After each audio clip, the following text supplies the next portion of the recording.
Со мене во студиото е градоначалникот на општина Ресен, господинот Јован Тозиевски. Добар ден и добре дојдовте. Добар ден, добро ве најдов. Благодарам на поканата. Нашата намера е денеска да разговараме за состојбите во општината, за проектите што се реализираат, но секако и за отворените прашања, за чие што решавање интензивно се работи. Но пред да почнеме со тој дел, би сакала накратко да ми кажете како во неколку реченици вие ќе ги представите убавините на Ресен и на Преспа. Неколку реченици. Малку се за толку многу убавини што ги имаме во нашиот крај. Можам да кажам, значи, уникатноста на Преспа, котлина сместена меѓу двата национални парка Пелистер и Галичица, уникатното Преспанско езеро, два гранични премини, прекрасното Преспанско јаболко, богата историја, го имаме манастирот во Кумжбиново и многу слично, значи еден уникатен регион, по моје најубав и единствен во Македонија, а и во овој дел на Европа. Одлично кажано. Кога говориме за проекти за подобрување за условите за живот и во интерес на граѓаните, секако и секогаш во фокусот се инфраструктурните проекти. Го имали Ресен ликот на модерен град со сите услови кои што ги заслужува и тој, но и граѓаните кои што живеат во него. Кои инфраструктурни проекти беа, да речеме, приоритет во изминатиот период, што е реализирано и кои проекти се планирани за воиднина? Јас во разговорот, кога се подготвувавме пред разговорот, ви реков да не биде сега некој не бил 20 години во Ресен, доаѓа денес и вели па овде ништо не е сменето. Се менува ли нешто? Се трудиме да се менува, мако трпно работиме. За жал, како и сите, нарочито по малите градови, и ние го чувствуваме и го имаме проблемот и со иселувањето и сите останати проблеми што не тиштат. Во двете најголеми, да кажам, стопански, економски гранки во Преспа, во туризмот и земеделието, во последните години бележиме континуиран пат на тоа поле, но со амбициозни проекти, посветена работа, многу макотрпна работа, посветени со национална стратегија, како што кажам, поради уникатноста на Преспа, сигурен сум дека резултат ќе имаме и дека ќе се развива баш да она што го кажавте, да го видите во едно поинакво светло градот. Да. Во секој случај, Преспа е уникатна сама по себе и секогаш, кога и да додете, секогаш ќе видите нешто ново. Прекрасна природа, прекрасни луѓе пред се. Наше е да работиме и да го валоризираме тоа и да го унапредуваме. Оно што е актуелно, а се однесува на општините низ државата, е повикот за изразување интерес од страна на општините за финансирање на инфраструктурни проекти, објавен од страна на Министерството за локална самоуправа и всушност општина Ресен аплицираше со повеќе инфраструктурни проекти кои што во иднина треба да се реализираат со средствата одобрени од владата. Да, аплициравме и ние, очекуваме наскоро да отпочнеме со објавување на тендерите, да кажем, и изведбените работи.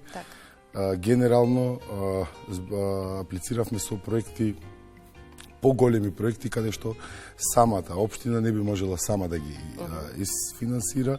Уште поамбициозно, покрај овој дел опфаќа околу 40 милиони денари, што се сериозна сума за Преспа, но за наредните повици уште поамбициозно се припремаме и се надевам дека ќе имаме успешна реализација, се во корист на олестување на животот на граѓаните. И претходно споменавте дека општина Ресен и Преспанскиот регион располагаат со одлични услови за развој на земјоделството, но и на туризмот. Потенцијалот е огромен, но прашањето дали е доволно искористен. Кој е вашиот одговор на ова прашање? Во последните години можам да кажам дека на искористеност е на минимум. Во едниот дел, значи, се соочуваме со синдикално летовалиште, знаете, оние сите транзицијски периоди што поминаа, нормално ги го зафати и делот на туризмот. Урбанизацијата територија како територија, можам да кажам дека е лесно тука по популација општина да избројаме, ама ако ја бројаме по територија, ние сме огромна. Урбанизацијата ни представува сериозен проблем, а е клучна за понатамошен развој.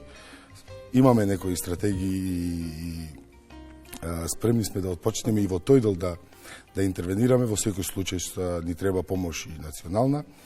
Во другиот дел со јаболкото ние достигнавме да бидеме единствениот сериозен бренд, земјоделски сериозен бренд во државата во делот на производството на овоше, бидејќи 60% од производството на овоше во Македонија потпаѓаше под јаболко. Во последните, како што кажав, повеќе години со ред лоши за производството и климатски, но и економски, и избиднувањата во Европа во секој случај на нас влијаат и војните, и бариерите, равни и многу други фактори.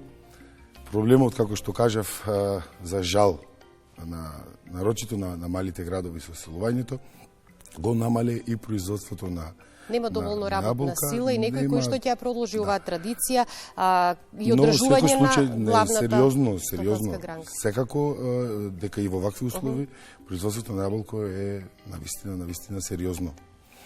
Јас само ќе потврдам со информацијата дека Преспанскиот регион не само што е најголем во Македонија, туку и на целиот Балкан по површина засадена со јаболков насад по глава на жител, и би сакала да истакнам дека секогаш голем проблем е освен производството, конечниот пласман и секако продажбата на јаболкото се извезува во западноевропските земји најголема количина од произведеното јаболко. Да. Јас можам само да ги пофалам, вклучително и јас самиот и мојата фамилија, да ги пофалам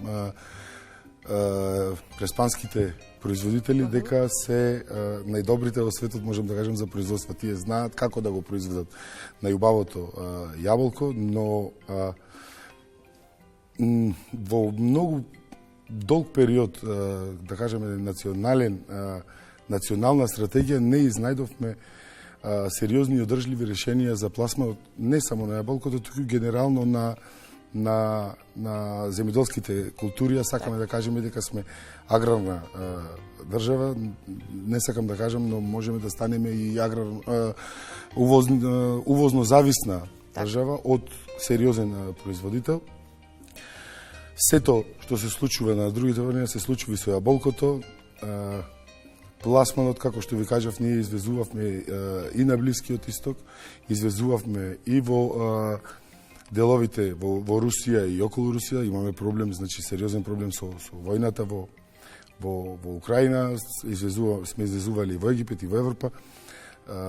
Можеме да произведеме, но секогаш и можем да кажем дека и трговските бариери, зборувам за националните трговски бариери, некогаш стигнуваат до производителот. Значи, во Европската унија се едни услови, на Блискиот Исток други и така натаму.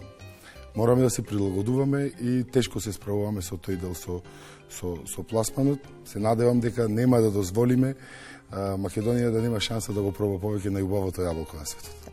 Па тоа ми беше прашањето, ако веќе најголем дел од количините се извезуваат надвор од државата во западноевропските земји, останува ли нешто овде да пробаме од преспанското јаболко во Македонија? Апсолутно, најпрвин за дома, па после за потоа за надвор, да. Продолжуваме со уште една болна точка и уште една стопанска гранка која што може да биде вистинска можност за економски раст и развој на преспанскиот регион, туризмот. Има ли туристичка иднина во Преспанскиот регион со оглед на тоа дека езерото, Преспанското езеро Тивко, не исчезнува. Последниве години главен адут ви се реновираните плажи со кои што се обидувате да ги привлечете туристите, меѓутоа сепак за еден сериозен масовен туризам не можеме да говориме последните години. Докаде сте по оваа прашање? Навистина многу горка и тешка тема за разговор. Проблемот со езерото навистина постои. За ние како локална немаме некоја поголема мок да реагираме на тој дел, како што ви кажав, околу развојот, да, со подготвување на подлоги за развој, но никогаш не можам да кажам дека нема иднина за Преспа. Значи, нашиот втор најголем туристички центар се уште е преспа. И ако го селектирам туризмот во последните години, повеќе би се осврнал надвор од плажите туку баш во недопрената природа, во националните паркови. Алтернативниот туризам. Слушавме сега да. во другите, дека зборуваме за чист воздух, ние за среќа го имаме во изобилство. Значи, можностите, еве и ова со јаболкото може да биде една туристичка гранка. Значи, и агротуризмот е познат, манастирскиот и слично. Можностите во Преспа се баш на секое поле да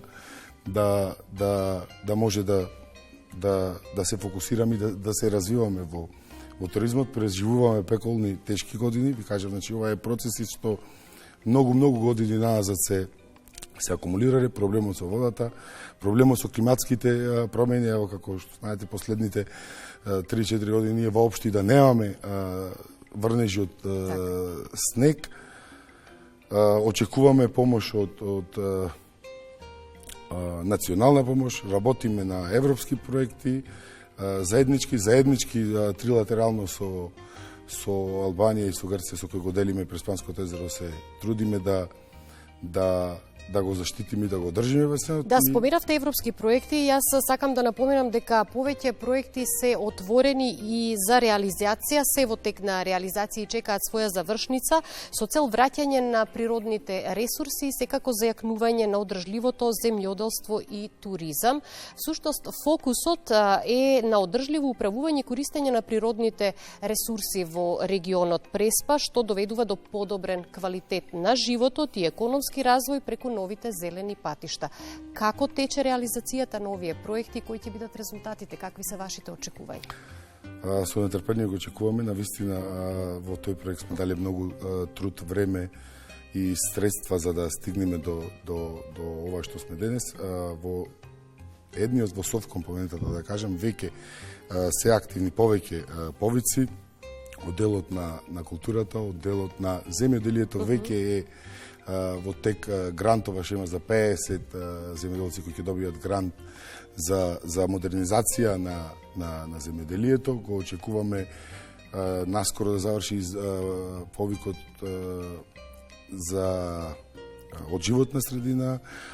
Исто во скоро еднина го очекуваме да отпочне и повикот за туризам кој ќе биде исто како тој за земјоделие во грантовата шема. Затоа ви кажав дека мораме да гледаме некаков си фокус, дека може би нема да биде спасот, но ќе биде иницијалната каписла за да отпочнеме.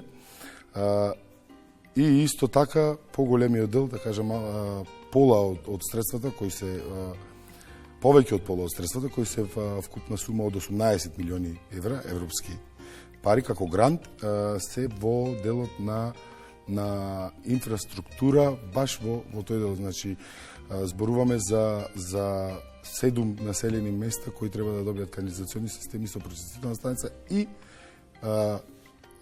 уште еден дел каде заедно партнерски со надлежните министерства и со двете држави работиме на отворање на граничниот премин Маркова нога, кој понатака би биле уште доста значителна сума на средства за нас најважно протокот на циркулацијата на луѓе и развој на регионот.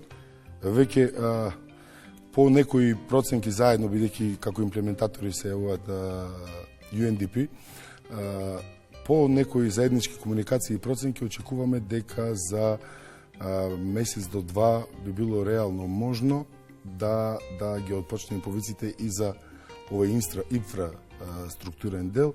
И на крајот реализацијата на комплетниот проект е во сите сегменти е 30 месеци и се надеваме дека ако зборуваме дека ние сме изгубиле 20 години во регионот, мислам дека 30 месеци не би биле нешто премногу што може да Можности почекаме. има многу, проекти за реализација исто така, само потребна е многу работа за да сето тоа се сработи и да се финишира. И кога веќе офативме повеќе сегменти многу значајни за развој, финансиско и економско јакнење на општината, би сакал овде да ги споменем и културните манифестации кои што се вистинска можност за промоција нели на општината, односно на градот Ресен и Преспанскиот регион. Она што ќе се случува деновива веќе е почнато, меѓутоа ние денеска ги најавуваме оние 3 официјални главни денови кои што се ќе бидат случување во рамки на Преспански јаболко бер 2024, својвиден бренд на Ресен и на Преспанскиот регион. Дали тече секако што треба и дали е доволно посетена оваа манифестација оваа година и најава за тоа што ќе се случува следните денови 26, 27, 28, но и завршница на 29, да. Да, ние го работиме во трпно, се надеваме дека ќе биде една прекрасна манифестација, како и сите претходни доседни за студијата, но морам да кажам дека Преспанскиот јаболкобер е започнат во 2000 година и практично е една од старите, ако не и една, можеби и најстара ваква манифестација во Македонија и навистина со долга традиција. Се надевам, за нас е најголема, да кажам, стопанска, туристичка и културна манифестација во овој дел, бидејќи промоцијата на Преспанското јаболко, а и на регионот ни е клучна. Најавите за оваа година се дека очекуваме дека ќе биде посетен. Навистина имаме одлична програма со одлични изведувачи. Очекуваме посетеност и досега имаме најави посетености од земји и од регионите подалеку што би сакале да секако го тоа се поседат. очекувањата и намерите, да. И саемскиот дел и културниот дел. Очекуваме огромна посетеност. Искористам прилика да ве поканам и вас и цела македонска јавност, повелете, посетете ме и да видите директно во изворот да пробате од најубавите јаболка. Токму со овој разговор убава можност нели да го представиме градот Ресен, Преспанскиот регион, функционирањето на општината, но и да ги поканиме нашите гледачи еве на 26, 27, 28 септември да повелат во Ресен и да уживаат во културната програма која што ќе биде понудена во рамки на овогодишното издание на Преспански јаболко бер. Ќе ви благодарам многу за вашето гостување денеска. Ми беше задоволство, ќе ја следиме вашата работа и се надевам дека во следно гостување ќе имаме можност да проговориме за комплетно реализирани проекти и за новитети кои што се однесуваат на квалитетот на животот во општина Ресен. Една порака до нашите гледачи или можеби до ресенчани. Благодарам пораката. Јас во неколку наврати ви кажав, во овој период можам да ве поканам на Преспанскиот јаболкобер и морам да кажам до цела Македонија никогаш не заборавате дека и по мене и по многу други дека Преспа е најубавиот дел во светот. Ви благодарам многу. Благодарам.